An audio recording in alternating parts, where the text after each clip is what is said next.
I'm happy to stand in for Dr. Eichler and give this talk. I'm clearly not him, but you'll have to settle for the replacements. I don't know if anyone's ever seen this movie. It's a movie from the 2000s.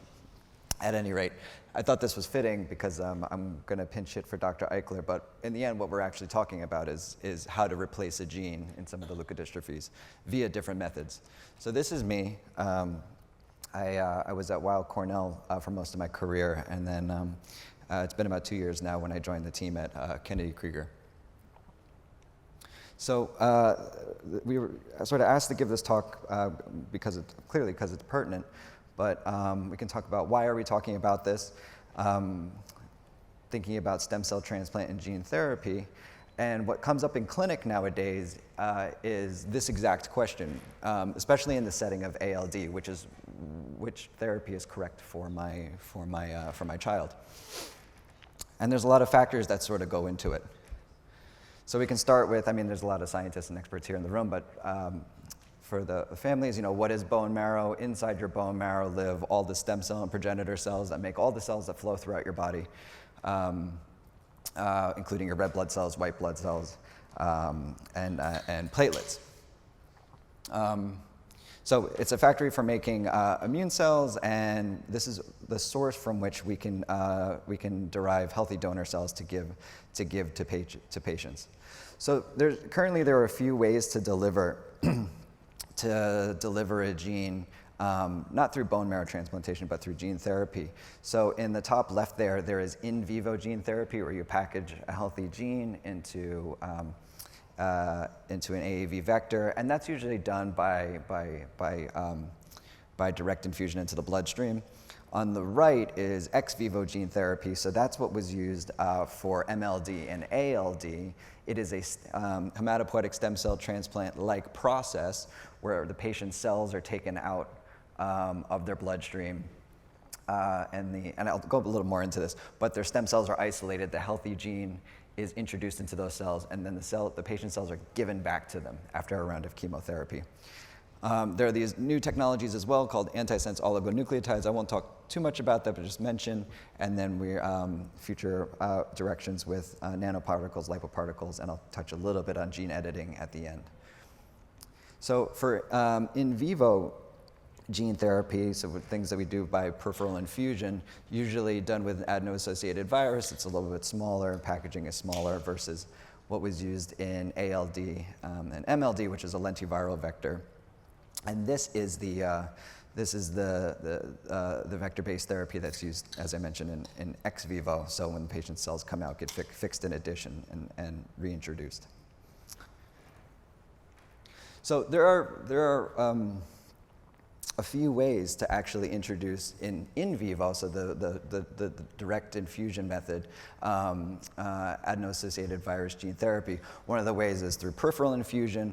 There have been clinical trials in the past for some of the lysosomal storage and MPS disorders, where it was a direct to brain injection, and then we can also do this by introducing a gene therapy via lumbar puncture into the cerebrospinal fluid surrounding the brain. So Dr. Eichler is part of this clinical trial. I was part of this clinical trial back when I was in New York, but this was just an example of in vivo gene delivery for patients with Canavan disease, where patients were given an adeno-associated vector with a corrected ASPA gene packaged inside of it. They're given a round of immunosuppression and then increasing doses. And those patients are being monitored and measured over time. So that was a peripheral infusion. And so this is versus, as I mentioned, ex vivo gene therapy, and this is what I've been alluding to and using as an example throughout the talk so far, what is done with for cerebral ALD. So it's a transplant-like procedure. Patients get their cells taken out. They get chemotherapy, and I'll show a diagram of this in a little bit. And their cells are gene corrected and then reinfused back into them. So it's gotten to a point now where, I guess 10 years ago, we didn't really have a lot of options, or even 20 years ago, to treat the leukodystrophies. We're using ALD as an example here, and now we have sort of multiple routes. And so the discussion then goes, well, sort of what do we do, knowing that there's a shared goal between both BMT and gene therapy, and it really is to try to slow the disease down. So we can talk a little bit about BMT first and how it actually works. So 4 basic steps. You have to find a matched donor, and so somebody whose immune makeup looks like the patient's. The patient gets chemotherapy, and then those donor cells get infused into the patient clearly who doesn't have, for example, ALD or MLD or Krabbe, so they have a healthy version of the defective gene in the patient. And then those donor cells will produce healthy enzyme. In ALD, it's a transporter, but whatever protein that gene codes for. And really how it works is, if you look over on the left, is there a pointer here? Maybe. Okay, no. You can get stem cells sort of from 2 sources. Stem cell donors, they can exfuse stem cells from your peripheral blood, or they stick a needle into your bone marrow and kind of literally suck out the marrow. And then it gets taken to a lab, and what gets isolated out of all of the white blood cells and red blood cells and platelets, all of those sort of get washed away, and what gets isolated are stem cells, which are then, as you can see here, reduced with volume, and then you can reinfuse them back into the patient. So that's a standard bone marrow transplant. Cells come from another patient who doesn't have the disorder. The actual patient gets chemotherapy to drop their immune system, and then their immune system is reconstituted by the donor, who is producing healthy enzyme protein or transporter. So when it comes to stem cell transplant, we have a lot of experience. Stem cell transplant for metabolic disease, theoretically, is kind of the easiest one to do in the setting of all the things we do transplant in, mostly for cancer, or leukemia, lymphoma, all sort of liquid cancers. So there's a lot of institutional experience, and even if it's outside the neurometabolic disorders, a lot of institutions know functionally how to do them. But there are drawbacks to doing a bone marrow transplant. You need a donor match, and I'll talk a little bit about that in the next slide. But if you give too much chemotherapy and you completely deplete the immune system of the patient, you can get something called graft versus host disease.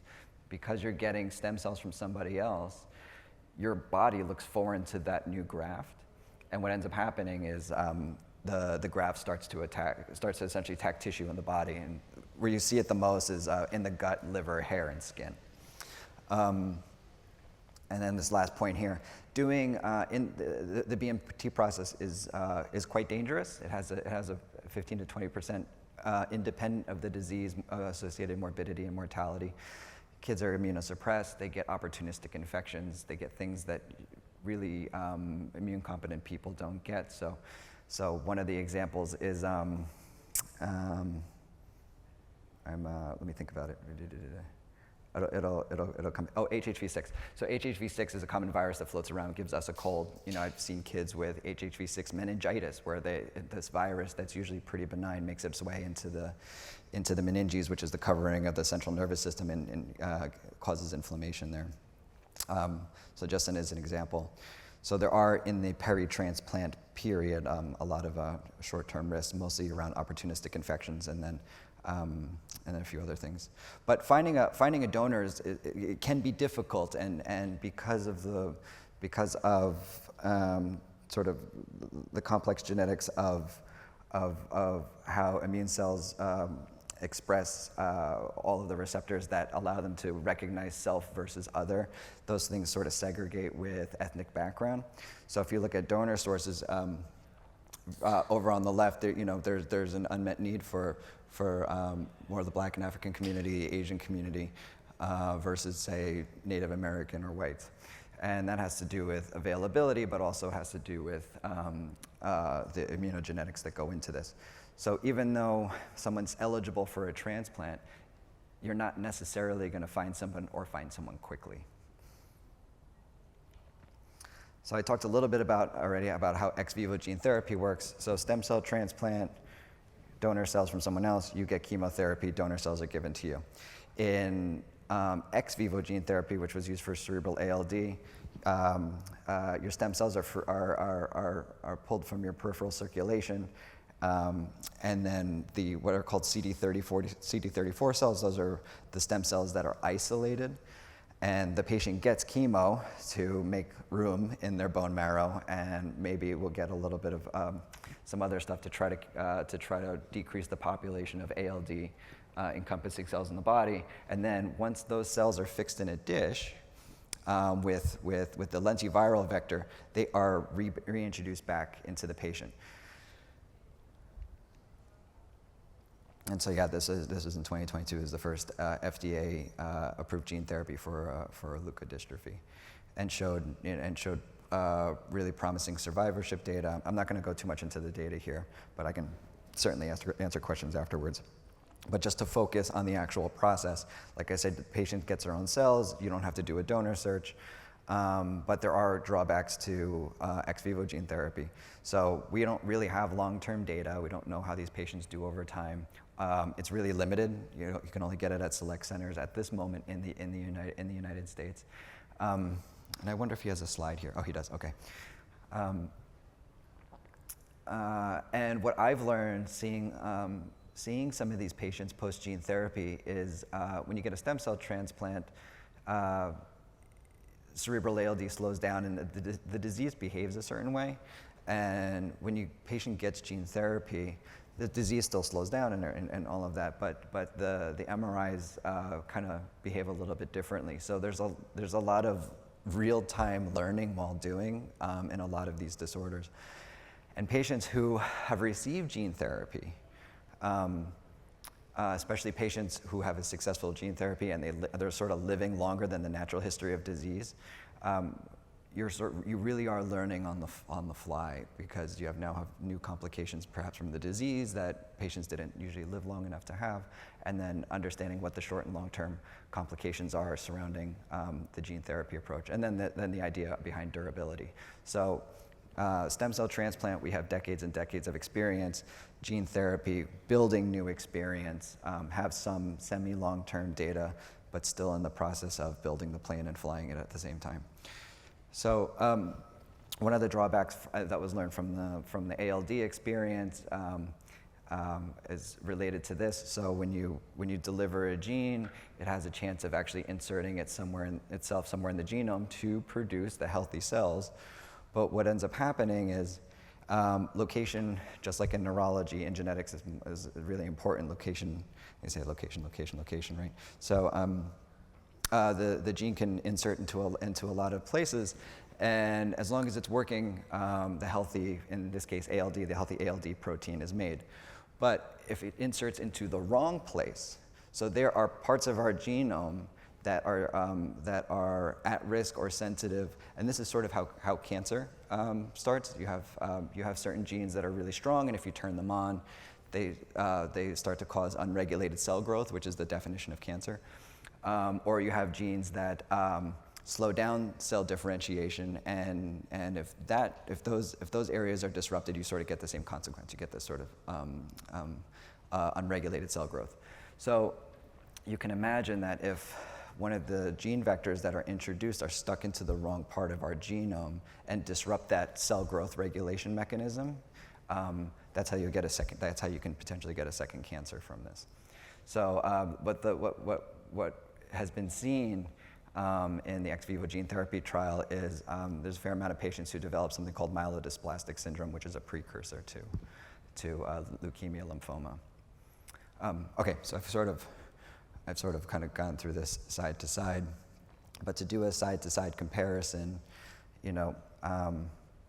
what you avoid with gene therapy is you don't get graft versus host disease because you're getting your own cells back, so you're perfectly immune matched, versus in a stem cell transplant you can get GVHD. We have more experience with GVHD. Gene therapy, we're still in the phase of treating patients and following them over time in the setting of clinical trials, and then sort of learning from the long-term experience. In both, I want to highlight, this is actually really important, I want to highlight in both. And you don't only have a cancer risk with gene therapy, with stem cell transplant. Anytime you get chemotherapy, there's always a secondary cancer risk, so there is a secondary cancer risk with stem cell transplant as well. So if you kind of put them side to side, you can start to think about whether or not, you can start to think about what may be the best option. And maybe there's one last point I want to make about this, or at least this was very recent in the U.S. Gene therapy for ALD is now it's not a first line; it's only reserved for patients who don't have a donor match, and it's because of the increasing incidence of myelodysplastic syndrome, which has shown up like 5-10 years after patients have gotten treated. So they actually got 10 years of disease freedom before this thing showed up. Okay. Maybe I talked about this. Oh, in terms of gene therapy, there are gene therapy treatment emergent complications that we have to manage. So almost everything gets processed in your liver, so you can get liver inflammation. Myelodysplastic syndrome is what I talked about from the insertional mutagenesis. There's something called thrombotic microangiopathy, which is thrombosis caused by an immune reaction. And then in the patients who are getting, I talked a little bit about this thing called an ASO. It's delivered via lumbar puncture. You can get a post-lumbar puncture headache because sometimes CSF leaks out and it sort of drops the pressure in your head. So the big picture, I know I sort of bolted through that because it's a lot of information, but the big picture really is stem cell transplant versus in vivo and ex vivo gene therapy, at least as it stands now, and I'll focus more on ex vivo with ALD. Both of them clearly alter the disease. They slow down and they arrest progression of cerebral ALD, but they're not cures, and the decision about how to go about whether going down the gene therapy pathway or going down the stem cell transplant pathway, really, I think, and I do this often in my clinic, it really is case specific. Now in the U.S., unless you can't actually access gene therapy unless you don't have a adequately matched donor. So what are we doing in the future, or actually today? How do we improve the safety of both stem cell transplant, and how do you improve the safety of gene therapy in the cancer world? They're working a lot on immune-based myeloablation. Those are long words for, instead of giving chemo to drop your immune system in your bone marrow, you can use antibodies to do it, and it's supposedly much less toxic. But what is being shown here at the bottom is gene editing. So this is an approach where you essentially have the corrected gene and a little guide sequence, and it essentially crawls your genome looking for where the diseased area is, where the diseased gene is, and it switches it out. So this is being done in mouse models and in the lab. So take-home messages from Florian delivered via me is both approaches, stem cell transplant, gene therapy, want to replace the missing enzyme. Bone marrow transplant, those are donor cells. Gene therapy, it's your cells fixed and given back to you. But really, I think, and doing this in real life, it really is a discussion with the families about what the patient stage is, where they are in their disease, what their transplant options are, and then knowing sort of the risk of both approaches. All right, I think I did it.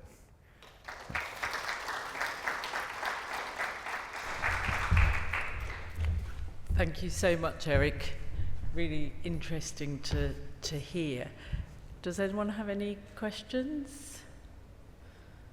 Yes, Olivia has. Do we have a microphone? Just Olivia. Over.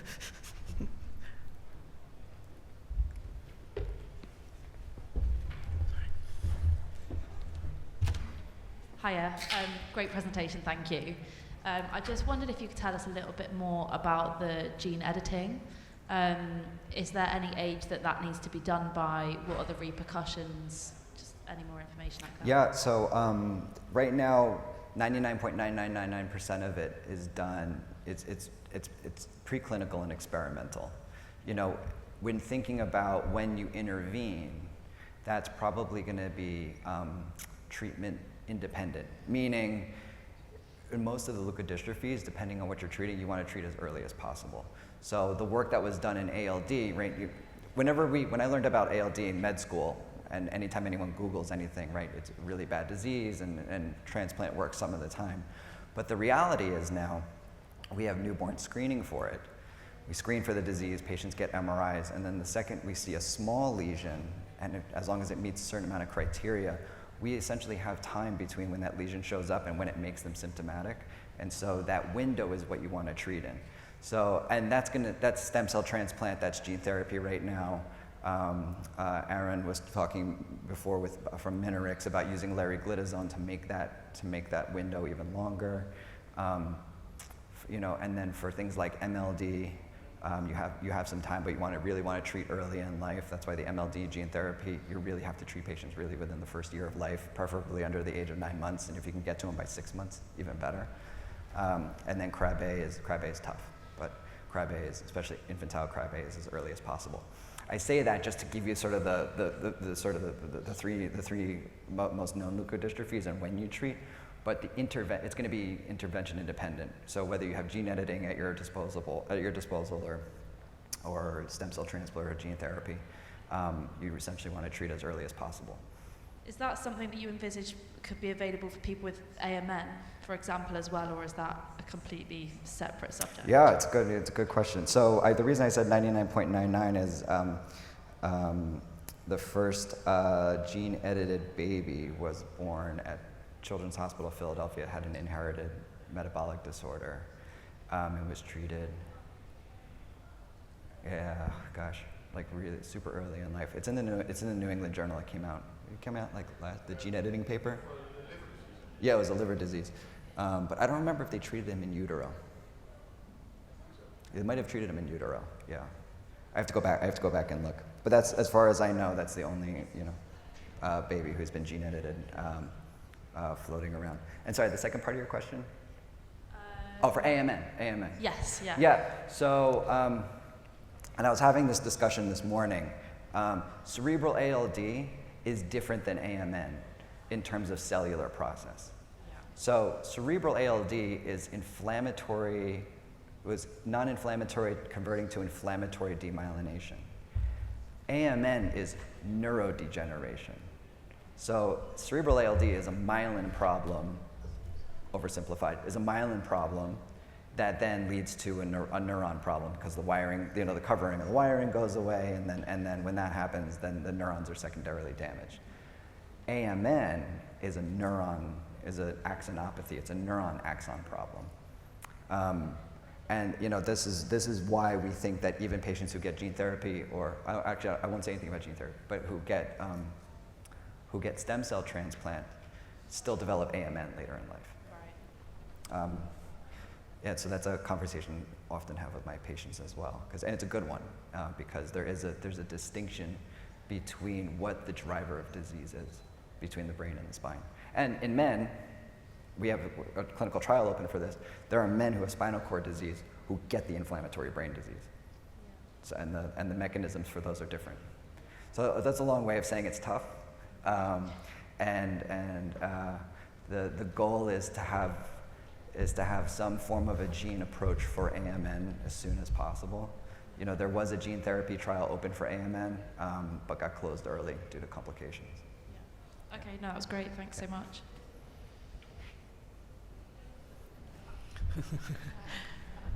Dr. Kemp has a question. I feel like the universe of questions that you can ask, you can answer, and I'm like a subset of that. Like, I don't think I have any independent knowledge. That's so not true. You mentioned talk to your doctor about gene therapy, but I'm not sure what happened after Brexit, but I think the UK is not part of Europe, EMA anymore, but gene therapy for ALD is not available in Europe. Yeah. Through EMA. So I'm not sure if it's available in the UK. So if it's an option for UK families to talk to the doctor about gene therapy for ALD. Yeah. I mean, it's not even an option for everyone in the US. No. Right? Like it's incredibly hard. Expensive. It's expensive and it's hard to get to. Yeah. Yeah.